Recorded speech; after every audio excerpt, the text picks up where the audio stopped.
নমস্কাৰ good morning সকলোকে স্বাগতম জনাইছোঁ বিশ্বাসী বন্ধু ইউটিউব চেনেলটোলৈ সদায় এনেদৰে আজি আপোনালোকৰ কাৰণে মডেল কুৱেশ্যন পেপাৰ এখন কুৱেশ্যন পেপাৰ লৈ আহিছোঁ গতিকে আজি কুৱেশ্যন পেপাৰখন বহুত ইম্পৰ্টেণ্ট হ'ব কাৰণ আপোনালোকে অলৰেডি জানে আমি 4খন পেপাৰ অলৰেডি আমি আপলোড কৰিছোঁ গতিকে আজি 5 নম্বৰ পেপাৰ গতিকে এই পেপাৰখনত মুঠ 30টা কুৱেশ্যন আছে প্ৰতিটো কুৱেশ্যনত 2 নম্বৰকৈ আছে টোটাল 60 নম্বৰ আছে 60 নম্বৰৰ ভিতৰত কোনে কিমান নম্বৰ পায় মোক শেষত কমেণ্টত জনাবলৈ নাপাহৰিব কাৰণ আপোনালোকে এবাৰ জানে এডিৰি গেট 3 গেট 4 আপোনাৰ পৰীক্ষাত নতুনকৈ এটা বস্তু এড হৈছে যে নিগেটিভ মাৰ্কিং আপোনালোকৰ পৰীক্ষাত এবাৰ নিগেটিভ মাৰ্ক থাকিব গতিকে কোনো এটা প্ৰশ্নৰ উত্তৰ দিওঁতে আপোনালোকে এবাৰ ভাবি চিন্তি ল'ব ঠিক তেনেকৈ আজি মডেল কুৱেশ্যন পেপাৰখন আপোনালোকে এটেণ্ড কৰিব আৰু প্ৰতিটো কুৱেশ্যন মই এনসাৰ দিয়াৰ আগতে আপোনালোকে এনসাৰ দিবলৈ ট্ৰাই কৰিব ওকে সো ৰাতিপুৱা যেহেতু ফ্ৰেছ হৈ আছে মাইণ্ডটো গতিকে আৰম্ভ কৰিছোঁ আজি কুৱেশ্যন পেপাৰ সিৰিজটো ওকে সো আজি প্ৰথম কুৱেশ্যনটো হৈছে ভাৰতীয় সংবিধানৰ কোনটো অংশত ভাৰতৰ নিয়ন্ত্ৰক আৰু মহানিৰীক্ষকৰ কথা উল্লেখ আছে which part of the Indian constitution mention the comptroller and auditor general of India ক'ত আছে বাৰু ভাৰতৰ সংবিধানৰ কোনটো অংশত আছে শুদ্ধটো কমেণ্ট কৰক কুৱেশ্যনটো একেবাৰে কৈছোঁ ভাৰতীয় সংবিধানৰ কোনটো অংশত ভাৰতৰ নিয়ন্ত্ৰক আৰু মহানিৰীক্ষকৰ কথা উল্লেখ আছে শুদ্ধটো হৈছে ভাৰতীয় সংবিধানৰ 148ত ক'ত আছে 148ত আছে মনত থাকিব কোনটো আৰ্টিকলত 148ত নেক্সট কুৱেশ্যনটো লৈ আহিছোঁ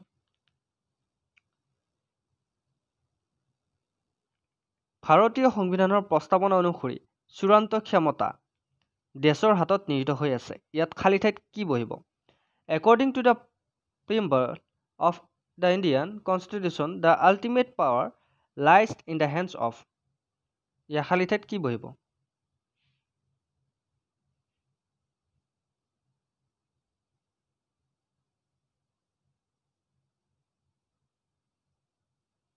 ইয়াৰ শুদ্ধটো হৈছে খালী ঠাইত কি বহিব অপশ্যন ডি পিপল মানুহৰ হাতত নিহিত হৈ আছে okay option D is right answer next কুৱেশ্যনটো লৈ আহিছোঁ তলৰ কোনটো ভাৰতীয় নাগৰিকত্ব সম্পৰ্কীয় আইন সংশোধনৰ বাবে দায়বদ্ধ which among the following is responsible for amending the law relating to Indian citizenship বহুত ইম্পৰ্টেণ্ট কুৱেশ্যন হয় আজি কুৱেশ্যন কেইটা কাৰণ পলিটিকেল কুৱেশ্যন আপোনালোকে জানে এবাৰ আপোনালোকে দুটা বস্তু নতুনকৈ চাব লাগিব কাৰেণ্ট এফেয়াৰ্ছৰ কুৱেশ্যন এবাৰ 100% চিয়ৰ আপোনালোকে চাব লাগিব আৰু ষ্টেটিছ জিকে চাব লাগিব কাৰণ নতুনকৈ এটা বস্তু এড হৈছে ছ'চিয়েল ষ্টাডি আগতে ছ'চিয়েল ষ্টাডি নাছিল জিকে বুলি কওঁতে অকল আপোনালোকে জিকে আগতে চাব লগা আছিল কিন্তু এতিয়া জিকেটো বেলেগ হৈছে ছ'চিয়েল ষ্টাডি বেলেগ হৈছে ছ'চিয়েল ষ্টাডিত আপোনাৰ কি থাকিব গমে পাইছে আপোনালোকে ছ'চিয়েল ষ্টাডিত হিষ্টৰীৰ পৰা আদি কৰি গোটেইখিনি চাব লাগিব পলিটিকেল হিষ্টৰী জিঅ'গ্ৰাফি গোটেইখিনি ছ'চিয়েল ষ্টাডিত সোমাব আৰু জিকেত আপোনালোকে ষ্টেটিছ জিকে কাৰেণ্ট এফেয়াৰ্ছ এইখিনি আপোনালোকে চাব লাগিব গতিকে মোষ্ট ইম্পৰ্টেণ্ট আপোনালোকে কাৰেণ্ট এফেয়াৰ্ছ চাবই লাগিব কাৰেণ্ট এফেয়াৰ্ছৰ পৰা কুৱেশ্যন আহিব আৰু লগে লগে আপোনাৰ Indian polity Indian history Assam history Assam geography Indian geography গোটেইখিনি আপোনালোকে চাব লাগিব অ'কে চ' এইটো কুৱেশ্যনৰ এনচাৰটো দিলে শুদ্ধটো হৈছে option C parliament okay parliament ঠিক আছে নেক্সট কুৱেশ্যনটো লৈ আহিছোঁ ৰাজ্যসভা প্ৰতিষ্ঠা হৈছিল কিমান তাৰিখে ৰাজ্যসভা ৱাজ এষ্টাব্লিছ অন কিমান তাৰিখে ৰাজ্যসভা প্ৰতিষ্ঠা কৰা হৈছিল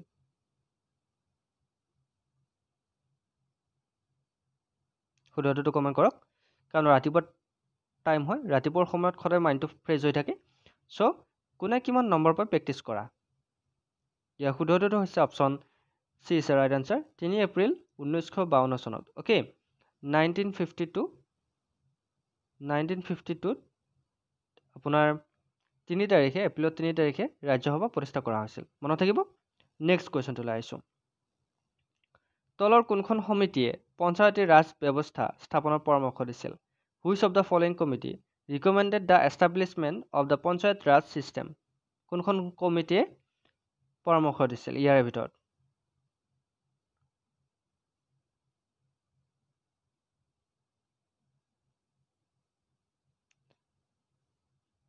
তলৰ কোনখন সমিতিয়ে পঞ্চায়তী ৰাজ ব্যৱস্থা স্থাপনৰ পৰামৰ্শ দিছিল ইয়াৰ শুদ্ধটো হৈছে খাট্টাৰ কমিটি কোনখন কমিটিয়ে দিছিল খাট্টাৰ কমিটি বহুত মনত ৰাখিবলগীয়া কুৱেশ্যন এইটো যে খাট্টাৰ কমিটিয়ে পঞ্চায়তী ৰাজ ব্যৱস্থা স্থাপনৰ পৰামৰ্শ দিছিল option B is right answer next কুৱেশ্যনটো লৈ আহিছোঁ।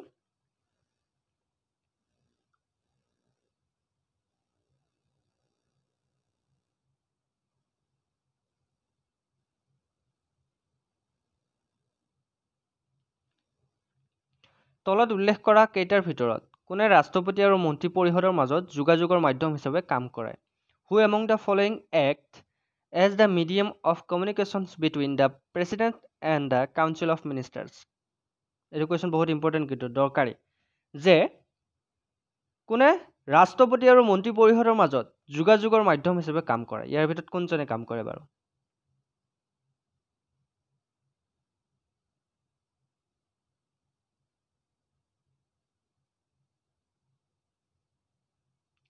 ইয়াৰ ভিতৰত কাম কৰে দেশৰ প্ৰধানমন্ত্ৰীগৰাকীয়ে। Option D is right answer. Prime মিনিষ্টাৰে কাম কৰে। কোনে কাম কৰে? ৰাষ্ট্ৰপতি আৰু মন্ত্ৰী পৰিষদৰ মাজত যোগাযোগৰ মাধ্যম হিচাপে প্ৰধানমন্ত্ৰীয়ে কাম কৰে। কমিউনিকেশ্যন কোনে কাম কৰে? কমিউনিকেশ্যন হিচাপে প্ৰধানমন্ত্ৰীয়ে কাম কৰে। নেক্সট কুৱেশ্যনটোলৈ আহিছোঁ। তলৰ কোনখন ৰাজ্যই পঞ্চায়তী ৰাজ ব্যৱস্থা অনুসৰণ নকৰে? Which of the following state does not follow panchayati raj system? ইয়াৰ ভিতৰত কোনখন ষ্টেটত পঞ্চায়তী ৰাজ নাই বৰ্তমান? পঞ্চায়তী ৰাজ ব্যৱস্থাটো ফলো নকৰে বা পঞ্চায়ত নাই। কোনখন ষ্টেটত নাই? একদম কাৰেক্ট। শুদ্ধটোতো হৈছে মিজোৰাম। মিজোৰামত পঞ্চায়তী ৰাজ ব্যৱস্থা নাই। মনত থাকিব ক'ত নাই? মিজোৰামত নাই। নেক্সট কুৱেশ্যনটোলৈ আহিছোঁ। তলৰ কোনটো সংস্থাক মৌলিক অধিকাৰৰ ৰক্ষক বুলি গণ্য কৰা হয়? Which among the following body is considered the guardian of fundamental rights?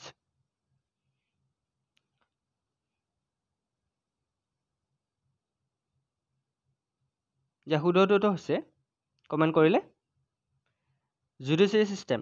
Judiciary okay option A আছে ৰাইট আনচাৰ। জুডিচিয়াৰী কি কৰে? ন্যায়িক ব্যৱস্থাটো ন্যায়িক সংস্থা মৌলিক অধিকাৰৰ ৰক্ষক বুলি গণ্য কৰা হয় ন্যায়িক ব্যৱস্থাটোক। অ'কে নেক্সট কুৱেশ্যনটোলৈ আহিছোঁ। দিল্লীৰ বিধায়িনী সভাই কেৱল দেশৰ ওপৰতহে আইন প্ৰণয়ন কৰিব পাৰে। দিল্লীৰ বিধায়িনী সভাই কেৱল এই খালী ঠাইত কি বহিব? The legislative assembly of Delhi can only make laws on. ইয়াৰ ভিতৰত খালী ঠাইত কোনটো বহিব?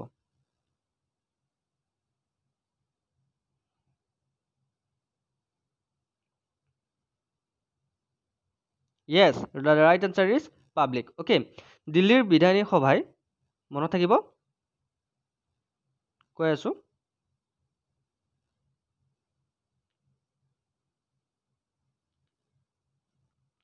ক্ষমা কৰিব অকণমান প্ৰব্লেম হৈছে।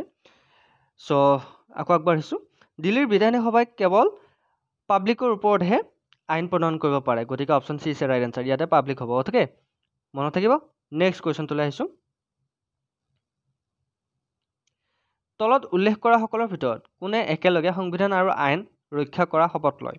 হু among the following takes an oath to uphold the constitutions and laws চিমিলটানেলি?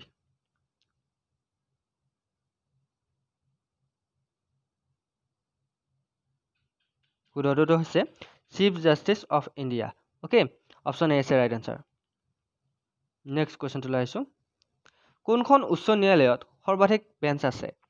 Which high court has the maximum number of benches? কোনখন উচ্চ ন্যায়ালয়ত সৰ্বাধিক বেঞ্চ আছে? আটাইতকৈ বেছি বেঞ্চ কোনখন উচ্চ ন্যায়ালয়ত আছে?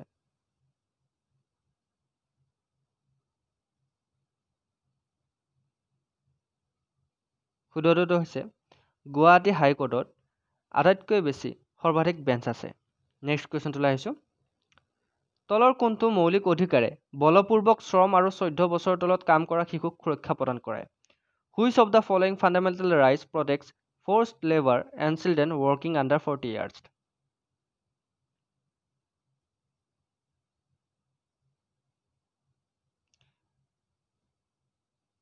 কোনটো fundamental right? Yes fundamental right হৈছে right to exploitations. Right to এক্সপ্ল'শ্যনে কি কৰে? শিশু সুৰক্ষা প্ৰদান কৰে। মনত থাকিব। নেক্সট কুৱেশ্যনটোলৈ আহিছোঁ।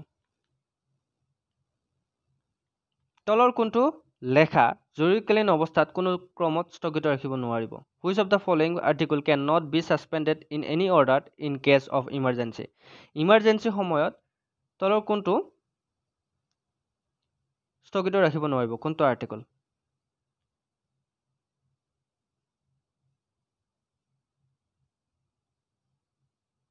Yes, the right answer is option D, Article 20 and 21. Emergency সময়ত স্থগিত ৰাখিব নোৱাৰিব। বহুত ইম্পৰ্টেণ্ট কুৱেশ্যন হয়। নেক্সট কুৱেশ্যনটোলৈ আহিছোঁ। Question number 14. তলত উল্লেখ কৰা সংস্থাসমূহৰ ভিতৰত কোনটো সংস্থাই ৰাজ্যিক বিধানসভা নিৰ্বাচন অনুষ্ঠিত কৰে? Which among the following body conduct the state assembly election? State assembly election কোনে কণ্ডাক্ট কৰে বাৰু? কোনে কণ্ডাক্ট কৰে? Yes, election commission of India. Election commission of ইণ্ডিয়াই কি কৰে? আপোনাৰ ৰাজ্যিক বিধানসভা নিৰ্বাচন অনুষ্ঠিত কৰে। মনত থাকিব। নেক্সট কুৱেশ্যনটোলৈ আহিছোঁ। ডেছ সংশোধনী অধীনত ছিকিমক ভাৰতৰ অবিচ্ছেদ্য অংগ কৰা হৈছিল। Sikkim was made an integral part of under this amendment. খালী ঠাইত কি বহিব?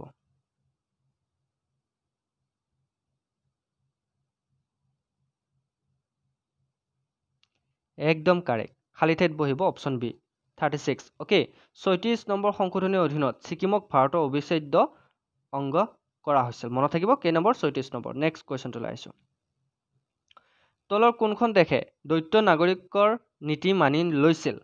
Which of the following country accept the policy of dual citizen? ইয়াৰ ভিতৰত কোনখন দেশে দ্বৈত নাগৰিকৰ নীতি মানি লৈছিল?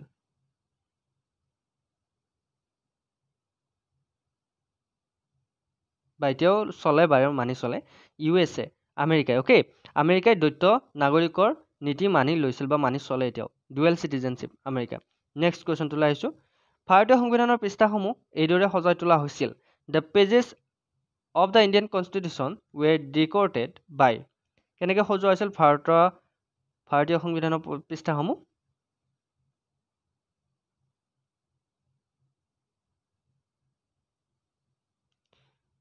ভাৰতীয় সংবিধানৰ পৃষ্ঠাসমূহ এইদৰে কোনে সজাইছিল? ৰামানোহৰ সিনহা আৰু নন্দল বোছে। Option D is right answer. কোনে সজাইছিল ভাৰতীয় সংবিধান পৃষ্ঠাসমূহ? এই দুজন ব্যক্তিয়ে সজাইছিল। নেক্সট কুৱেশ্যনটোলৈ আহিছোঁ। তলত উল্লেখ কৰা সকলৰ ভিতৰত কোনে কোনে সদস্য পদ নোহোৱাকৈ সংসদৰ অধিৱেশনত অংশগ্ৰহণ কৰিব পাৰে? Who among the following can participate in parliament session without any membership?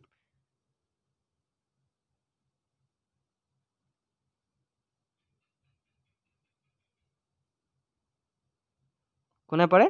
Option C is right answer. Attorney general of ইণ্ডিয়াই কোনো ধৰণৰ মেম্বাৰশ্বিপ নোলোৱাকৈ ইয়াত অংশগ্ৰহণ কৰিব পাৰে। নেক্সট কুৱেশ্যনটোলৈ আহিছোঁ। ডেছে সৰ্বাধিক সংখ্যক ৰাজ্য নিয়ন্ত্ৰণ কৰে। This control the maximum number of states. এই ডেছত বা খালী ঠাইত কি বহিব?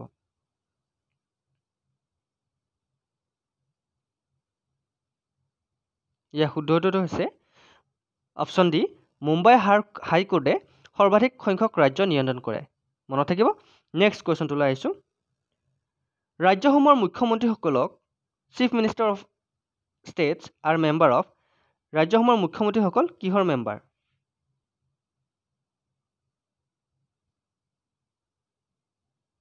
শুদ্ধটো কোনটো হ'ব ইয়াৰে? য়েছ, শুদ্ধটো হৈছে ৰাজ্যসমূহৰ মুখ্যমন্ত্ৰীসকল নেশ্যনেল ডেভেলপমেণ্ট কাউন্সিলৰ মেম্বাৰ। গতিকে option C is right answer. Next কুৱেশ্যনটোলৈ আহিছোঁ। তলত উল্লেখ কৰা ব্যক্তিসকলৰ ভিতৰত কোনে ভাৰতীয় সংবিধানত প্ৰস্তাৱনাৰ ধাৰণাটো আগবঢ়াইছিল? Which among the following personality suggested the idea of a preface in the Indian constitution? যিকেইটা কুৱেশ্যন আজি ডিছকাছ কৰিছোঁ পলিটিকেল কুৱেশ্যন হয়। চ' আজি কুৱেশ্যন পেপাৰখন কোনে কোনে পলিটিকেলৰ দিব পাৰিলা? কোনে 60 নম্বৰ পালা? মোক কমেণ্ট কৰিবা। আৰু আমাৰ ভিডিঅ'বোৰ চাই কিবা লাভ হৈছে নে নাই? Yes, question number 21, the right answer is option D, Jawaharlal Nehru. Okay, next কুৱেশ্যনটোলৈ আহিছোঁ। কোন বছৰত সাংবিধানিক পৰিষদে আমাৰ জাতীয় পতাকাৰ ডিজাইনত অনুমোদন জনাইছিল? In which year the constitutional assembly approve the design of our national flag? Okay, national flag বা আমাৰ জাতীয় পতাকাখনক কোন বছৰত সাংবিধানিক পৰিষদে আমাৰ জাতীয় পতাকাৰ ডিজাইন অনুমোদন কৰিছিল বা জনাইছিল?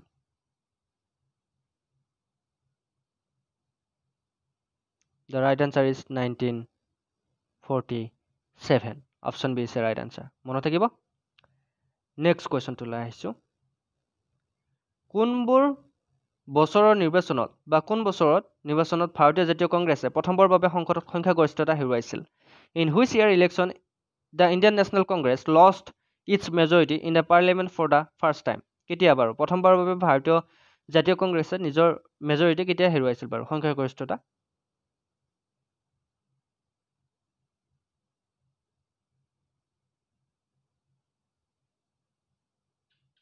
Yes, the right answer is প্ৰথমবাৰৰ বাবে কংগ্ৰেছে 1977ত সংখ্যাগৰিষ্ঠতা হেৰুৱাইছিল। Option C is right answer. চনটো মনত ৰাখিব আহিব পাৰে। নেক্সট কুৱেশ্যনটোলৈ আহিছোঁ। কোনখন উচ্চ ন্যায়ালয়ত সৰ্বাধিক ন্যায়াধীশ আছে? Which high court has the maximum number of জাজ? কোনখন উচ্চ ন্যায়ালয়ত সৰ্বাধিক ন্যায়াধীশ আছে বা জাজ আছে?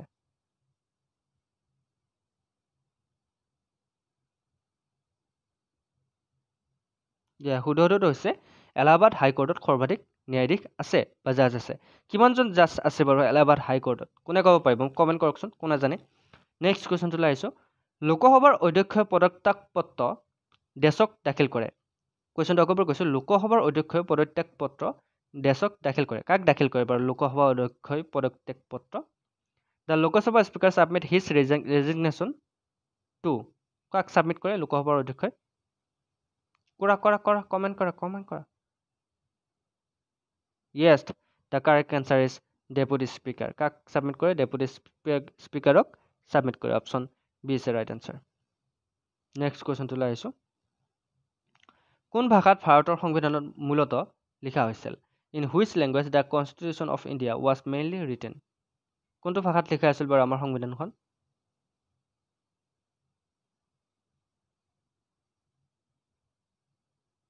Yes, একদম কাৰেক্ট হৈছে। ইংলিছ আৰু হিন্দী দুটা ভাষাতে লিখা হৈছিল। গতিকে option C is right answer. A and B. Okay, A and B Hindi আৰু ইংলিছত দুটা ভাষাতে লিখা হৈছিল।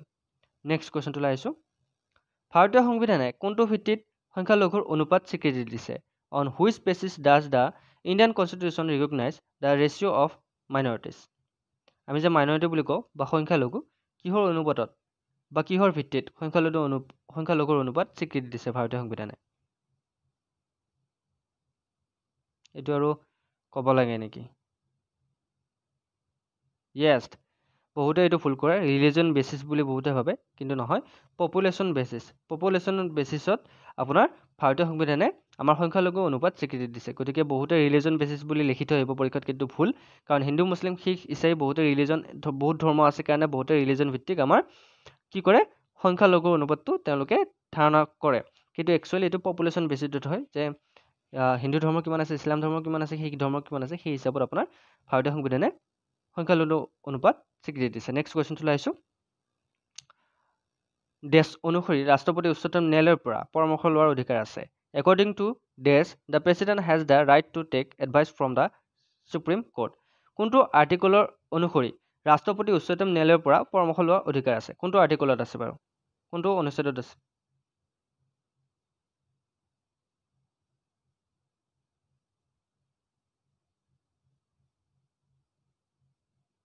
Yes, আৰ্টিকল 143 অনুসৰি ৰাষ্ট্ৰপতিৰ উচ্চতম ন্যায়ালয়ৰ পৰা পৰামৰ্শ লোৱাৰ অধিকাৰ আছে। Option C is right answer. আৰ্টিকলটো মনত ৰাখিব। আৰ্টিকলৰ ওপৰত প্ৰায় কুৱেশ্যন আহে, কিন্তু মনত ৰাখিব। নেক্সট কুৱেশ্যনটোলৈ আগবাঢ়িছোঁ। ভাৰতৰ সংবিধানত মুঠ ডেছ পৃষ্ঠা আছে? There is a total of dash page in the constitution of India? আমাৰ সংবিধানখনত টোটেল কেই পেজ আছে? বহুতে নাজানে, কিন্তু কেই পেজৰ আমাৰ সংবিধান? কোনে জানে? কোনে শুদ্ধ উত্তৰ দিব পাৰিব? আজিৰ কুৱেশ্যনকেইটা কিমান ইম্পৰ্টেণ্ট কমেণ্ট কৰিবচোন। Yes, ভাৰতীয় সংবিধানৰ মুঠ কিমান পেজ আছে? 2। Yes, তাৰপিছত কোনটো ডিজিট আহিব? কোৱা একেলগে কোৱা, যিহেতু লাইভ চলি আছে। 3। Yes, তাৰপিছত 2। 232টা পেজ আছে। Okay, option D is right answer. 232 is right answer. Next কুৱেশ্যনটোলৈ আহিছোঁ। এইটো হৈছে আজি মডেল কুৱেশ্যনৰ শেষৰটো কুৱেশ্যন, যে ৰাজ্যপালৰ অৱসৰৰ বয়স কিমান? What is the retirement age of a governor of a state? Assam বুলি ক'ব খুজিছিলোঁ। যে ৰাজ্যপালৰ অৱসৰ বয়স কিমান?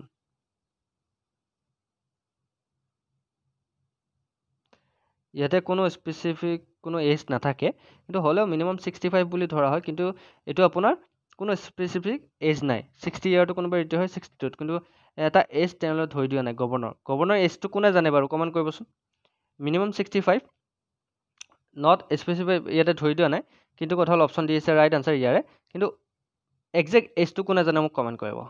অ'কে, চ' আজি মডেল কুৱেশ্যন পেপাৰ 30টা কুৱেশ্যন আমি ডিছকাছ কৰিলোঁ। 30টাৰ ভিতৰত আপোনালোকে কেইটা শুদ্ধ উত্তৰ দিলে মোক কমেণ্ট কৰিব, আৰু কোনে কিমান নম্বৰ পালে জনাবলৈ নাপাৰিব। প্ৰতিটো কুৱেশ্যন 2 নম্বৰকৈ আছিল, মই আকৌ কৈছোঁ।